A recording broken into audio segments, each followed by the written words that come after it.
Please take your seats. We're going to get started.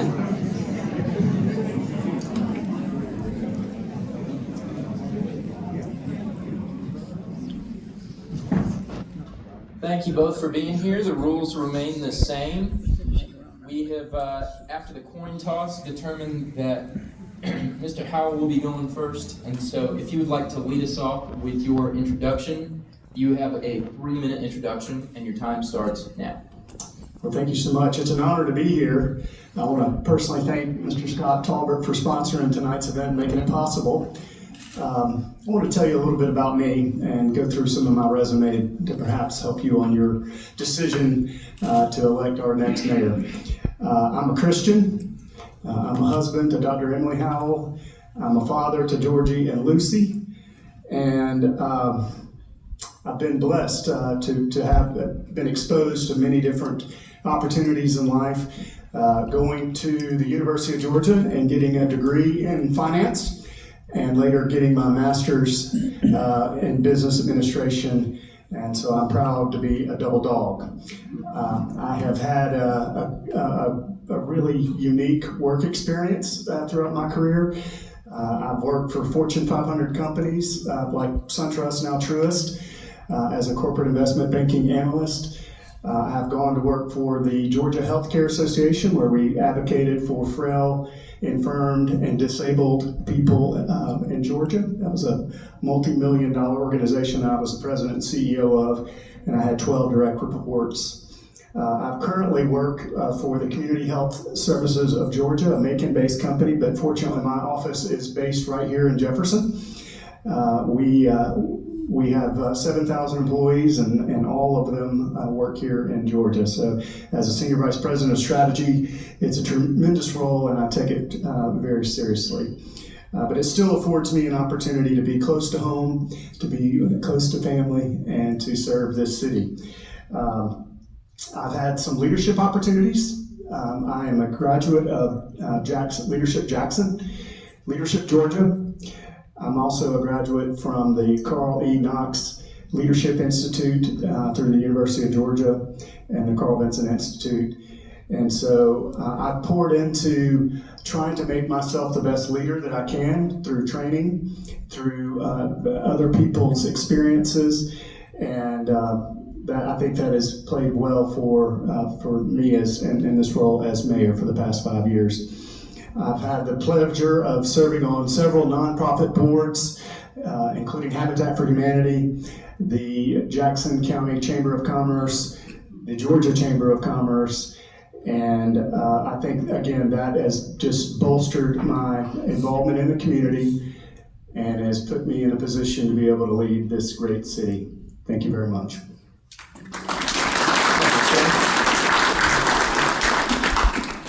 Ms. Maddox, now's the time for your introduction, and the clock starts now. Thank you. Good evening. I wanted to thank all of you for joining us tonight, and I wanted to wish my mom a happy birthday. Thank you for taking time out of your birthday to come here tonight. I also wanted to thank Scott Talbert for sponsoring and for the City of Jefferson for the facility. I want to thank my husband, my kids, the supporters. Thank you all for taking time for long conversations and hearing me out. I also wanted to thank you, Mr. Bennett, for moderating this evening. Dawn Maddox, I have been married to Josh Maddox. We have 5 children, and I have been a resident of Jackson County for right about 30 years now. Mother of 5.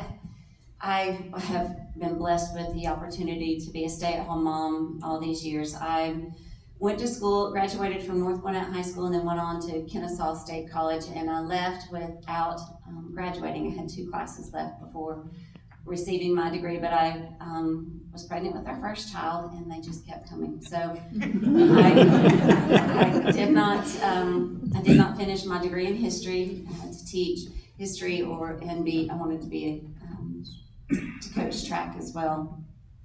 And I stayed at home with 5 kids. So I have been a stay-at-home mom for 28, almost 29 years this December. I have served in the community as a stay-at-home mom. I was able to start my own business. It was Jefferson Power Yoga, and then I ran that business for 3 years, yoga and cycling here in town. Worked with Beth Laughinghouse with downtown Jefferson, and got used to some of the ways of how downtown businesses work. After that, we had several more children, and by the time the fifth one came around, I stepped back, closed the business, and went and stayed home completely, and worked on our family farm where we raised dairy goats and chickens. I sold eggs and goat milk soap at our family store, and stayed at home with the children. Our last one, Hutch, as the others were in school. When Hutch started school, so we have Garrett, Reagan, McCain, Judson, and Hutch. The 4 oldest have graduated from Jefferson City, and thank you. Have graduated from Jefferson City Schools. Hutch is still in 8th grade. I started as under Miss Dookie Bryan for Helping Hands in the elementary school. Then I was a mentor for Legacy Youth Mentoring. I was Mentor of the Year in 2022 for Jefferson Academy, and Mentor of the Year in 2020 for West Jackson Middle School. My dog and I are a therapy team. Ma'am, we'll have to call you on time there. Apologies. Thank you. But we can go ahead and get started with you for the first question. Regarding fiscal policy, Jefferson has seen steady growth in recent years. How would you prioritize fiscal policy to ensure long-term stability while meeting the needs of a growing community? A fiscal policy has 2 aspects. There's revenue generated and the spending of that revenue. I would like to manage the expenditures with proper oversight to alleviate unnecessary spending due to mistakes. I believe that if we properly expand our infrastructure and have the water and sewer in place, we can invite developers, commercial developers to Jefferson. With the proper infrastructure in place and commercial in place to allow for that commercial, we can balance out the tax base from residential revenue, shifting more and bringing more in from commercial. Like I said, as a stay-at-home mom, I could not make much money. So what I could do was save money. And if I saved money, that was like helping my husband make money. And I see the city the same way, where every place that we are making mistakes, where we are having change orders and having to do projects twice, it's costing the taxpayers twice. I want to have proper oversight, and you will hear me say that throughout the rest of this evening. We have to have proper oversight from the top down to make sure that we are not spending your tax dollars twice, and that we are growing this community in an efficient way. Thank you. Thank you, Mr. Howell. Regarding fiscal policy, Jefferson has seen steady growth in recent years. How would you prioritize fiscal policy to ensure long-term stability while meeting the needs of a growing community? Your time starts now. Thank you. Well, I think the federal government could learn a little something from Jefferson. We pass a balanced budget every year. We have reduced our millage rate 29% over the past decade, 8 of which I participated in those councils. And so we have been extremely mindful that the appreciated value of your homes has put a burden on our families here. And so Jefferson has done what it can to address that by lowering your millage rate. Current millage rate is at 4.29%. That's down 5% from 5.11% from the previous year. So pretty significant reductions in your millage rate that impact our families. And so we're doing what we can. Now, I need you to understand on fiscal policy, when you get your property tax bill, it has 3 components. The largest component is the school system. The second largest is the county. And so despite our efforts at the city level, I hope you still see reductions in the overall property tax burden that your family has faced. But they are itemized, and you can take a look at them and see that your city council is doing what it can. We continue, despite major and significant investments that we're going to get to later in the program, we have maintained our bond rating with S&P Global at a AA rating, and that impacts our ability to borrow money and the cost of capital. So we have to pay attention to our ratios. We have to pay attention to the amount of debt that we are servicing to make sure that we get the very best deal for Jefferson. Thank you. Mr. Howell will begin the infrastructure segment with you. What infrastructure investments such as roads, utilities, or broadband are most urgent for Jefferson's future, and how would you fund them? Well, I mentioned the large capital outlays, and these are the areas that we've spent several $1 million on our sewer water reclamation plant. We have budgeted and spent $27 million. That will come online. We're expecting it fourth quarter of this year. Two of the biggest bottlenecks we have as a city are water and sewer, and so we're addressing both of those. This plant, as I said, will likely come on board fourth quarter. So I'm really excited about that. We'll have a regional drying facility, which I don't want to go into the details of drying waste, I don't think, but we will, because we're doing a regional investment, our waste will be dried at no cost to us, and we get a percentage off of the other communities that will be using our drying facility. Also, years and years, decades in the making, our Parks Creek Reservoir is a 40, gotta put these glasses on, y'all, $45 million investment, and that's like I said, decades in the making, but it will, once it's completed, it will allow us to have an additional $4 million of water to serve our city, not only the current residents, but allow us to address future opportunities when it comes to businesses that want to locate here in Jefferson. We don't want our infrastructure to be a reason that's not in place. Now, broadband, that's a private sector thing. We don't do that, but we can create an environment where Windstream, True Vista, and Comcast are all having to compete to make the services and cost more effective for our residents. Thank you.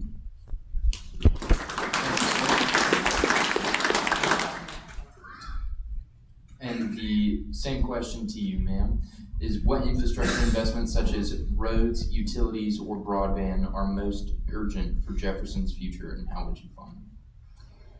I would agree with Mayor Howell that water is our lifeline for the city. Without it, we're not a city. And also sewer is crucial. If you went to flush your toilet tomorrow and it didn't work, you'd be very upset about that. We have to have that in place. Currently, the GFA loans for the $40 million, the Parks Creek Reservoir has been secured. So GFA loans for that have been secured. The wastewater reclamation facility at I-85, an extension on that project is already in place. So the money for that is already in place and there and funded. With T-SPLOST on the ballot for the fall, that is a way that we could fund more roads. That one is an approximate $20 million to the city of Jefferson over this the period of that for us. If passed, we can build new roads and also pave or redo the ones that we have. If T-SPLOST does not pass, then we just go about the way we usually do it, which is wonderful in budgeting. And we every year our Roads and Grounds Department budgets for the roads that are most in need of service and prepare that way. And broadband funding, there is broadband funding through the state if we wanted to look at that. There's Georgia Technology Authority, the Broadband Equity Access Development, and also Capital Projects Fund. But I do believe that water and sewer are the things that are best for us to focus on. As Mayor Howell said, with the drying facility, that is the waste drying facility, I actually was very interested in that and researched it. It is a bit messy, but we take our waste and from the sewer plant, and it's dried, and it has been an area we were able to save $500,000 a year Ms. for the Maddox, city we will of have to Jefferson. cut there.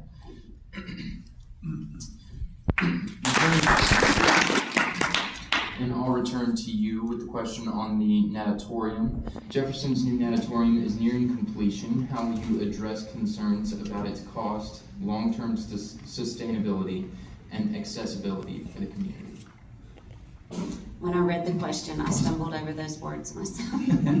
It was difficult to read. From the onset, I had lots of questions and concerns about the cost of the pool, the natatorium going forward, and I made those known to mayor and council.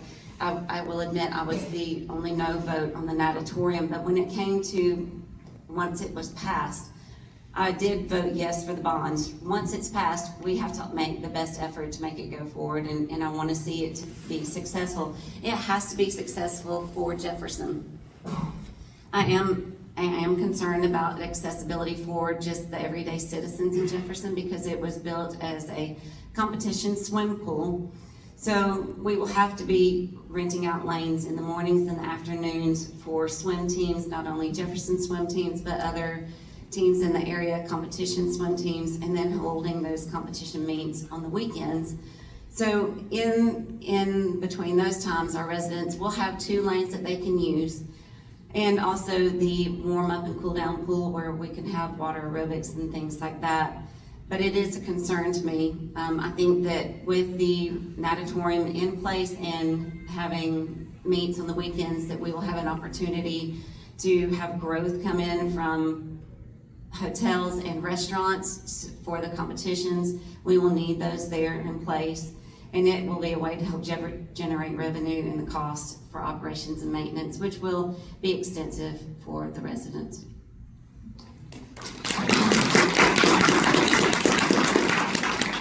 And the question to you, Mr. Howell. Jefferson's new natatorium is nearing completion. How will you address concerns about its cost, long-term sustainability, and accessibility for the community? Well, it's here. We need to make it as successful as we can. This natatorium, which is a word I didn't know 5 years ago, is really has an opportunity to be an economic development tool for our city. I appreciate Ms. Maddox being honest that she did vote to fund the pool. And as mayor, you don't vote. So out of the 4 of us running today, only 1 of us voted to fund the pool. Now, I think it's going to be a tremendous asset to this city, whether it's the competition swim, whether it's having opportunities for people to go get in the smaller, warmer pool for therapy, that we can have a curriculum with the school system to where no kid in Jefferson doesn't know how to swim. That's a day I look forward to. That we have opportunities for people, active adults, to be able to go over there and exercise. And so really from birth to grave, there is something at that natatorium for every citizen of Jefferson. Funded through special local option sales tax. And that means that 40%, according to the Chamber of Commerce, 40% of those dollars are coming from people, point of sales tax from people that do not live in Jackson County. I think that's a wonderful way to fund a program like this. We also have entered into an intergovernmental agreement with our school system to pay $10,000 a month or $120,000 a year to rent lanes. And we also have private donors. I can't go into the specifics yet because we're going to save it for the grand opening, but let's just say millions and millions of dollars have been committed to make this pool a success. So I want the citizens to understand that we were very thoughtful about how the fiscal impact would affect our citizens not using property taxes. Thank you. Step into public safety. Mr. Howell, as Jefferson continues to grow, what strategies would you implement to maintain and improve public safety, particularly regarding police, fire, and EMS? We're the fastest growing county in Georgia. We're the 4th fastest growing county in the United States. So public safety is a critically important issue for us. We're currently the 5th fifth safest city in Georgia. And I just want to let Brazelton, Holly Springs, Johns Creek, and Milton know we're coming for you. We want to be the safest city in this state. But we have invested in our public safety with a new firing range. We were just able to appropriate a $2 an hour raise for our police officers. In terms of fire, we have purchased a new ladder truck. We have a new fire station that is broken ground and will be online next year to reduce our response times and will lower our insurance. Again, a benefit to the citizens of Jefferson. And we take this very serious. And there's been some indications that we've lost a number of our police officers, and that is certainly true. But I want you to understand that it's a net loss of one officer. We have backfilled, and we have one in the academy now. We hope to be fully staffed. And the collaboration with the school system to bring the school resource officers is something I am very proud of. As a city, we came to the table, and Jefferson Police Department is providing those SROs. So I can't think of anything more important than keeping our children safe. So, as Jefferson continues to grow, what strategies would you implement to maintain and improve public safety, particularly regarding police, fire, and emergency services? We have a serious issue in our police department currently. As of November last year, we have lost 9 officers. An assistant chief, a chief, 3 sergeants, 3 patrol officers, and most recently an SRO officer. It is true that we have one at the academy and have hired 1 SRO. I don't know if that is since our most recent one has left. But there is trouble in our police department.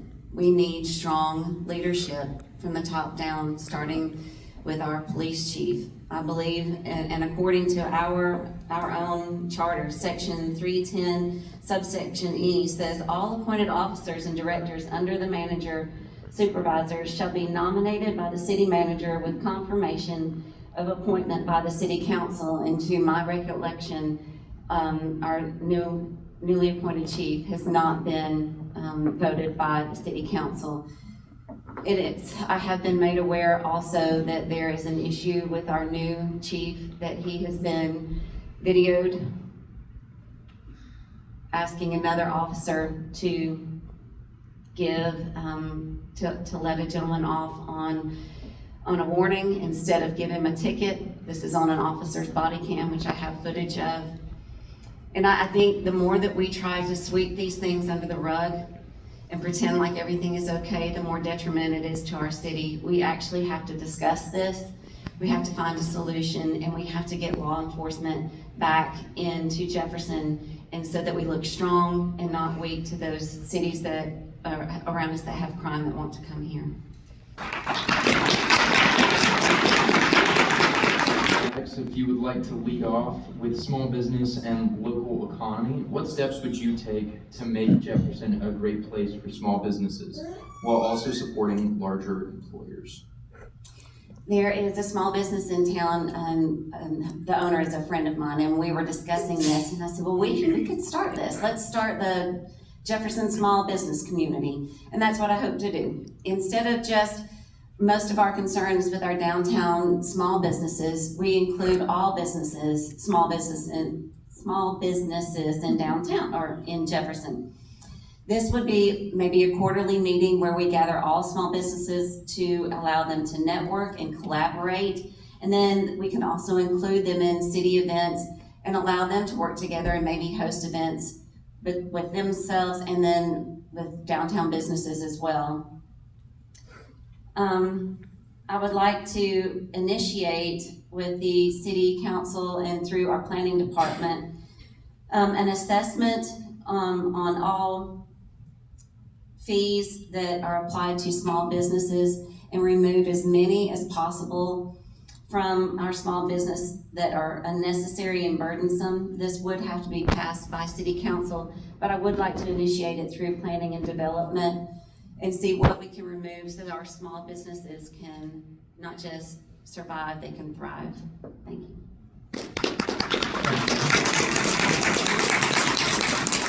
Mr. Howell, the same question to you. What steps would you take to make Jefferson a great place for small businesses while also supporting larger employers? Well, my family is a small business, and that's actually one of the reasons I got interested in serving on the city council is we had some burdensome barriers to market, and so I believe in cutting red tape, making it easier for our small businesses to thrive.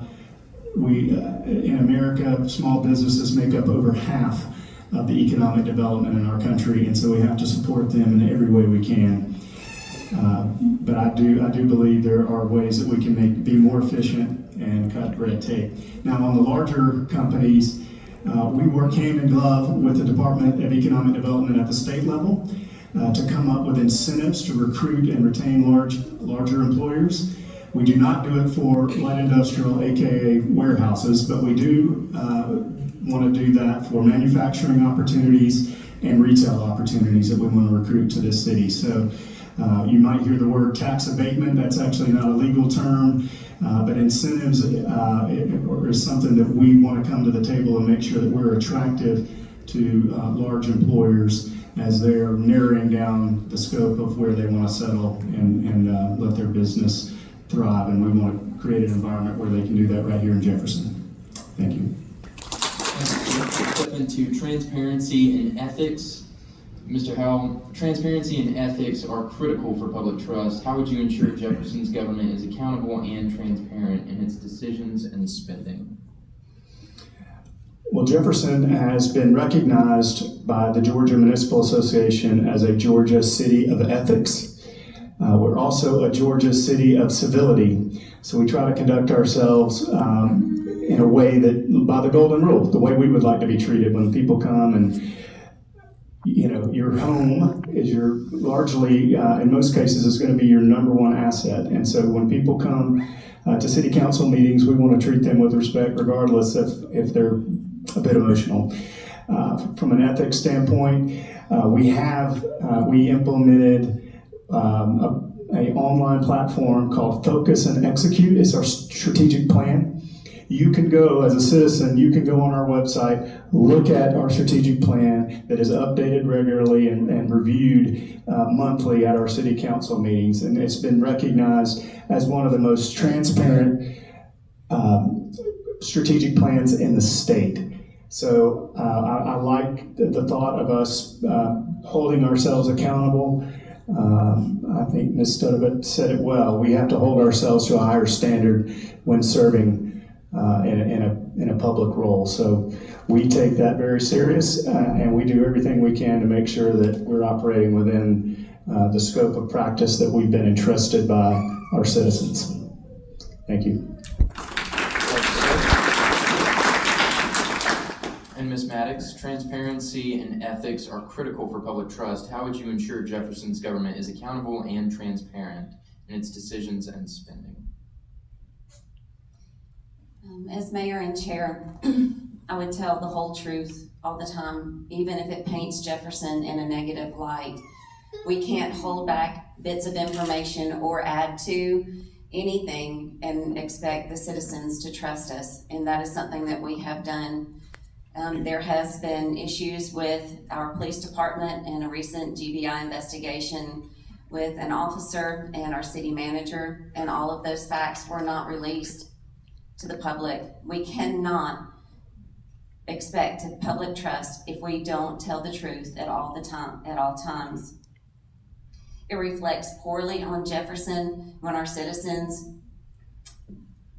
hear later on that we have not told the truth or that parts were left out in the development and the building of the Natatorium.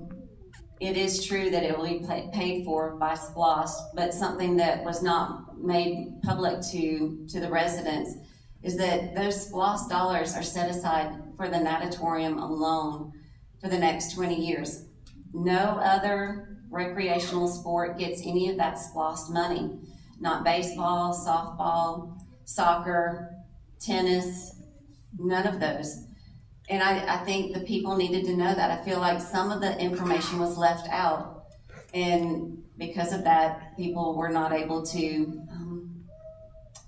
have the whole truth. And I did ask for a referendum for the vote for the pool so that you all had a voice and a choice. And I felt that was the best way to be transparent. Take a look at local growth. How can we manage future growth to ensure our schools and infrastructure are not overburdened? Managing future growth, I think, can start with water. Since we were building the new reservoir, we have the opportunity to allot who gets that water. If we are careful with that and we don't send as much to Pendergrass or Arcade and allowing them, they have neighborhoods that are exploding. If we're careful with our water and only give as much as is needed, or even actually hold back so that we can manage how many residential developments go in, we can help the burden that it will be placed on Jefferson by influx of developments. I did remember coming to council years ago. It was a cut and paste of the county of Oconee. In Oconee County, they have limited their growth by requiring in their conditions crawl spaces and basements and housing. In doing so, that keeps these large-scale developers who are slab homes only from coming in. The larger D.R. Hortons and things were not attractive if we do that.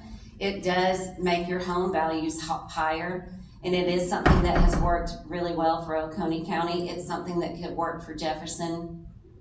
It does make it harder for the developers to come in and put a home every quarter acre, but that's something that we can use to help slow growth and manage it in the future. How can we manage future growth to ensure our schools and infrastructure are not overburdened? Well, the schools are the golden goose of Jefferson. If we overburden the schools, this town will be dramatically impacted in a negative way. We inherit zonings from previous administrations. There was a large apartment complex, for example, that went up behind the Burger King, Concord Road. It was zoned in 2003. This current council has implemented a moratorium for 6 months to slow down the residential applications. In addition to that, we've come to policies that protect us on the quality of the materials being used, the square footage, and also how big the lots are. Those are things we can do to control density, to make sure that we're growing at a rate that we can handle. Because as I said, if our water and sewer and school systems don't have the classrooms, then we've done the city a disservice. So I'm highly motivated to make sure that we slow down the growth to a point where we can absorb it. So, thank you. Sir, you will receive our final question first. How would you work with the city council, county leaders, and state officials to advance Jefferson's interests and deliver results for residents? Well, I can tell you that the entire council that has worked with both of your options here have all endorsed my candidacy. Two of the county commissioners, the contiguous county commissioner and the commissioner representing Jefferson, have endorsed our candidacy. We have a relationship. The school board chair is endorsed me. In terms of public service, we have one of the most popular sheriffs in Georgia's history, retired Sheriff Janice Mangum, has endorsed me. These are individuals that want to collaborate with Jefferson and the current administration. And I think that is exceedingly valuable and telling that these people that have worked with both of us, I'm the one that they have chosen to get behind and say we want 4 more years. And so at the state level, I was part of the team that went down and got a $500,000 appropriation from the state to help fund the the railroad crossing behind the new Publix. And that was done because of relationships. It's done because of rubbing shoulders at these leadership academies. These people, they trust that I'm going to give them a realistic answer and a realistic need in terms of what we need. And to have that investment takes relationships, and frankly, I feel like it's pretty clear who has those. Thank you. Thank you, sir. Ms. Maddox, how would you work with City Council, county leaders, and state officials to advance Jefferson's interest and deliver results for residents? I will work as I've done the last 3.5 years, excuse me, on council. I come prepared. I ask lots of questions. I work with others to find solutions. And while I was on city council, I was appointed by Mayor Howell to 2 boards, the Jackson County Board of Health and the Jackson County Library Board as well. I do have an excellent relationship with our State House Representative, Emery Donahue. He's been a wonderful source of information and wisdom for me. But I also have relationships with several of our county commissioners currently. But I would like to say, as far as endorsements, I think they are a wonderful thing because they do speak to what others think of you. But the only endorsement that I am seeking is the endorsement of the citizens of Jefferson. I want to be here for you. I'm not here to rub shoulders with anyone else. If I have to be a bad guy to make sure that you know the truth, I'm happy to do that. If I have to be a bad guy to have uncomfortable conversations and that makes people unhappy, I'm willing to do that. But that's all for the people. It's not for endorsements or anything else from anyone. I want nothing from you. I'm here to serve you, and I'm willing to do a hard job. Thank you.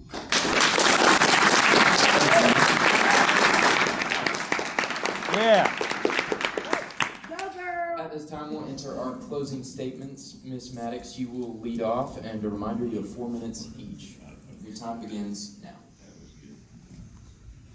I did want to say that Mayor Howell is extremely accomplished and a very, just an incredible businessman. His career, the businesses that he and his wife have started together, they are people that we look up to. They are wonderful, and his wife Emily is just an amazing part of our community. So many people know her. If you say Emily Howell, the first thing you do is say I love her and you smile, because it's just the truth.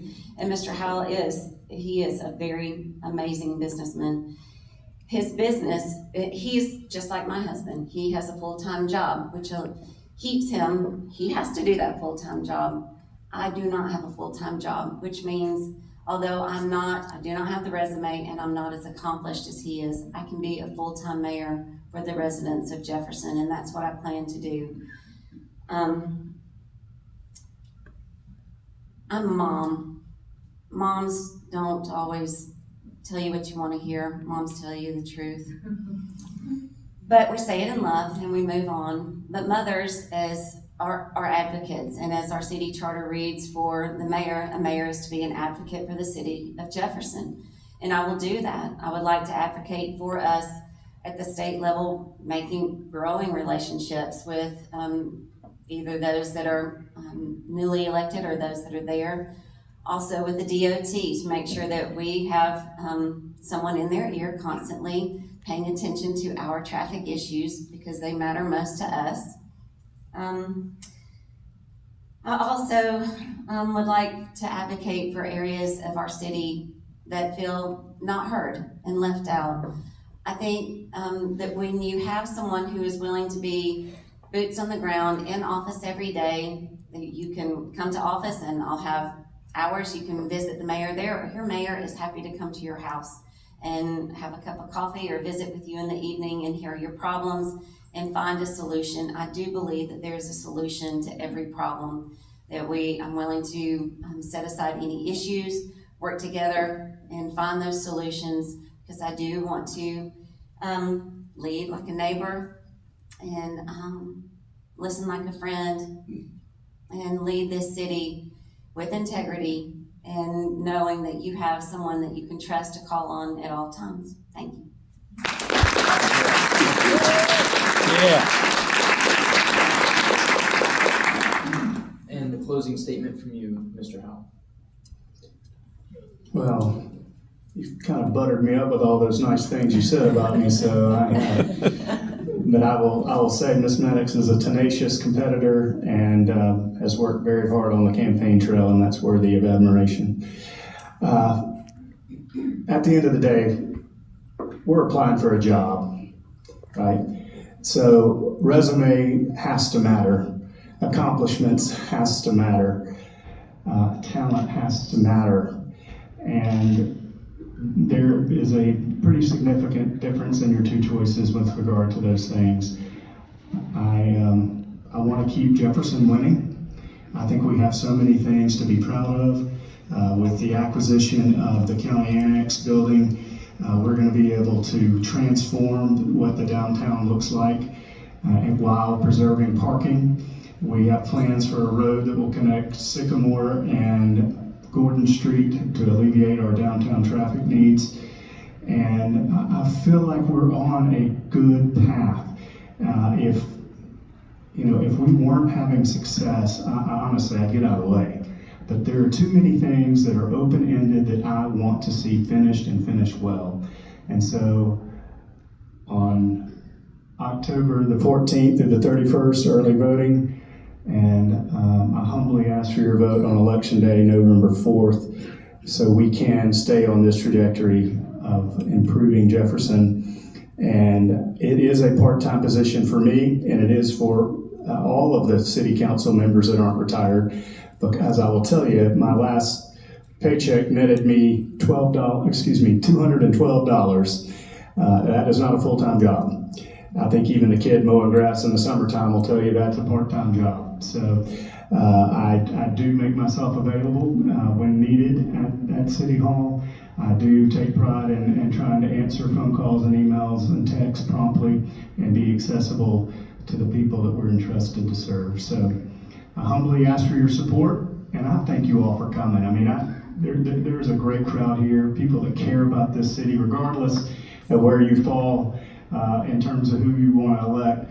I think it says a great deal about our community that we would have such a great turnout. So I just want to thank you all for being here, for blessing us with your presence, and I'm looking forward to serve. If so elected, I'm looking forward to serving you with excellence for the next 4 years. Thank you very much. Thank you both for being here, and thank you all for being here. And at this time, we will be dismissed. Have a good evening. Travel safe.